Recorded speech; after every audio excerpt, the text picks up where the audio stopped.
नमस्कार दोस्तों, यह कहानी है रेगिस्तान के गब्बर सिंह कहे जाने वाले कर्णा भील की, जिसे एक अफगानी महिला से प्रेम हो जाता है।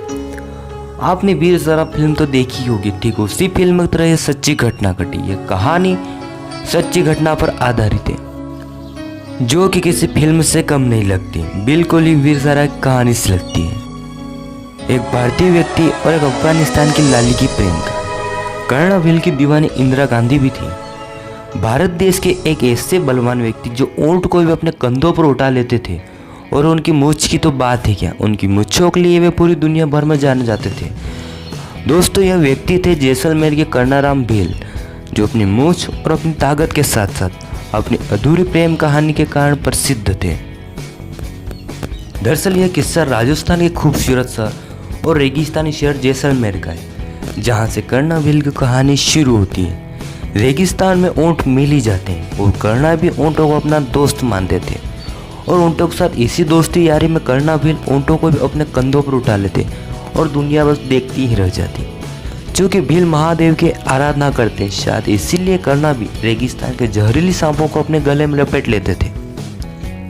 कर्णा भील अच्छे इंसानों के लिए अच्छे और बुरों के लिए बेहद ही बुरे थे। कर्णा की मूछ बहुत ही बड़ी थी, और इन बड़ी मूछ का record Guinness book of world record में विश्व की दूसरे नंबर की लंबी मूछ में शामिल है। कर्णा अपनी मूछ को अपने मुंह पर गोल घुमावदार आकार में रखते थे। कर्णा कुछ लोग डाकू तो कुछ लोग कर्णा को जैसलमेर का महान योद्धा मानते हैं। कर्णा भील के ही कारण पाकिस्तान के आतंकवादी भारत में घुसने से भी डरते थे, और इसी कारण जैसलमेर उस दौरान सुरक्षित था। कर्णा भील एक नरवादक भी थे, और यहाँ से शुरू हुई उनकी और लाली की प्रेम कहानी। दरअसल पाकिस्तान और अफगानिस्तान की महिलाओं को नर सुनने का बहुत ही शौक था, और कर्णा को भी अफगानिस्तान की लाली नाम की एक लड़की पसंद आ जाती है। लेकिन कर्णा ठहरा ऊँटों और सांपों के बीच रहने वाला, वह अफगानी लड़की से वार्तालाप कैसे करे। तब कर्णा ने नरवादक बनने का सोचा, क्योंकि अफगानिस्तानी महिलाओं को नर सुनने का बेहद ही शौक था। कर्णा ने अफगानिस्तानी लाली के लिए नरवादन भी सीख लिया, और उसी की याद में वह इतना अच्छा नरवादन करते थे कि सभी लोग बस उन्हें सुनते ही रह जाते। अब कर्णा की ज़िंदगी बदल रही थी, लेकिन इसी बदलाव से उनकी ज़िंदगी को बहुत ही ज़्यादा खतरा भी हुआ। कर्णा अब अपनी ज़िंदगी में कुछ परिवर्तन लाने के लिए सन 1965 में जैसलमेर और बाड़मेर के बीच एक भूगांव में खेतीबाड़ी करने के लिए ज़मीन खरीदी। इस ज़मीन के मालिकाना हक को लेकर कर्णा और इलियास नामक व्यक्ति के बीच झगड़ा था। एक दिन झगड़ा इतना बढ़ गया कि कर्णा भील ने इलियास को उसके बेटे के सामने गोली मार दी। कर्णा को तो पुलिस ने गिरफ्तार कर लिया और उसे उम्र कैद की जेल हो गई, लेकिन इलियास के बेटे ने यह कसम खाई कि वह उसके पिता की मौत का बदला लेकर ही रहेगा। कर्णा भील जैसलमेर की जेल में अधिक समय नहीं रहे। कर्णा बहुत ही शक्तिशाली थे। वे जैसलमेर की जेल तोड़कर फरार हो गए, लेकिन पुलिस ने कर्णा को पकड़कर दोबारा जेल में डाल दिया।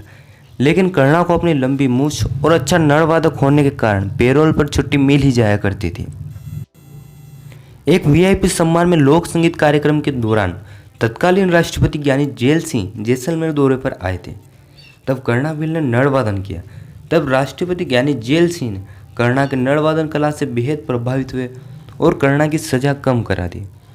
कर्णा को कुछ समय के बाद जेल से रिहा कर दिया गया। 2 अक्टूबर 1988 का दिन था। कर्णा अपने घर से पशुओं के लिए चारा लाने ऊँट गाड़ी से खेत की तरफ निकले थे। इस दौरान सोनार किले के नज़दीक से गुजर रहे थे, तभी अचानक से कुछ लोगों ने कर्णा की पीठ पीछे से हमला कर दिया।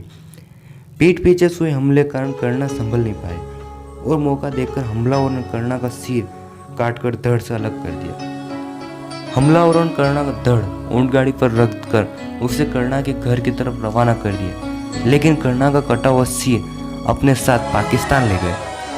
कर्णा के दोस्त यानी ऊँट अपने यार को घर लाए। ऊँट गाड़ी पर कर्णाराम का सिर कटा जिस्म एयरफोर्स स्थित कॉलोनी के पास उनके घर लाए। कर्णा का सिर कटा धड़ देखकर वहाँ मौजूद परिजन और गांव वाले हैरान और सन्न रह गए। लोगों का मानना था कि इतने बहादुर कर्णा भील को अकेले मारना किसी के बस की बात नहीं, उन्हें किसी ने बहुत बड़ी साजिश कर मारा। 38 साल के बाद भी भारत सरकार इस नरवादक और दुनिया की दूसरी सबसे लंबी मूंछ रखने वाले व्यक्ति के सिर को नहीं खोज पाई। जैसलमेर में कर्णा भील की लोकप्रियता के कारण प्रतिवर्ष उनकी याद में मूंछ प्रतियोगिता का आयोजन होता है।